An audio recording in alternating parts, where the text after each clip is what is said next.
Do you call it capicola or gabagool?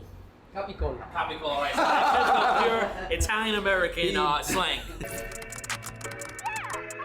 Explore culture through food. Today we're with our Italian friend Marco, and we're gonna be having Italian and even one directly from Italy, the homeland. So which one's the best? What's the story behind each? What's going on, everybody? Welcome to another episode of The World NY, where we try to travel the world through New York City. We are in Little Italy again with our Italian-American friend Marco. What's good, everybody? I think a lot of people have had an Italian style sandwich in their life, whether it was at a major commercial chain or at their local store, but very few people know about how this culture came from Italy to New York to the rest of America. Go try some very authentically, always has an authentically Italian friend to walk them through, but you're gonna do that for us today. 100%. Let's go. Actually serves these Venice-style sandwiches, which is started by guys who are straight from Venice. Yo, let's go head over to Tramezzini. I'm actually gonna cook some raviolis tonight. I know you love making raviolis, so I have some. Marco, listen to me. Why can't you cook me your own? I'll clean up and everything. I want you there. Yeah, but I didn't even put the pots away. All right, you guys, we just arrived at Tramezzini on Houston Street. Let's go meet the owner, Filippo. We are the first one in the United States that make these kind of sandwiches because we import the bread directly from Venice on a weekly basis. It's a very old sandwich, about 100 years old. Tramezzini, until you guys exported it to New York City, 100%. literally only was contained in Italy. Exactly. It never even went to Spain. Not before. Okay. This is a traditional Venice sandwich. Like, does the Pope eat this?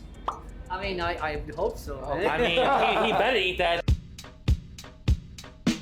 Tramezzini. All right, you guys, I am looking at a roast pork porchetta one that has been toasted, which is not traditional, but they did it for the winter time. So I got the prosciutto with arugula and fresh mozzarella. Here I have the tuna and egg one, and I'm actually really excited about this because I actually like regular tuna sandwiches. I'm a fan. So guys, each sandwich is roughly about $10. The bread was actually super thin. It's almost like a sourdough, but with less sourdough flavor, and it was really easy to eat through. It was almost like the most elevated Uncrustable you ever had in your life. I gotta say, this sandwich is just a well-balanced sandwich. You know, the right amount of mayo, and the bread is amazing. If you're not the biggest fan of tuna sandwiches, because I know not everybody is, but this one will speak to you, trust me. The toasted one is something special in the winter, but I think I might like the untoasted one even better.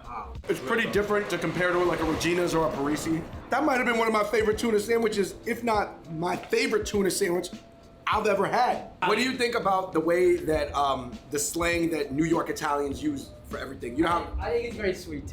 Oh, it's sweet. You can call it prosciutto, you can call it prosciutto. Still, it's gonna be the same product. Do you call it capicola or gabagool? Capicola. Capicola, all right. So that's pure Italian-American slang. But mozzarella is the funniest one. Mozzarella is amazing. Mozz and prosciutto is this the most authentic Venice experience you can get in New York City? 100%. Product-wise, it is the only one and unique and done the way it should be. Salute! Tramezzini on Houston.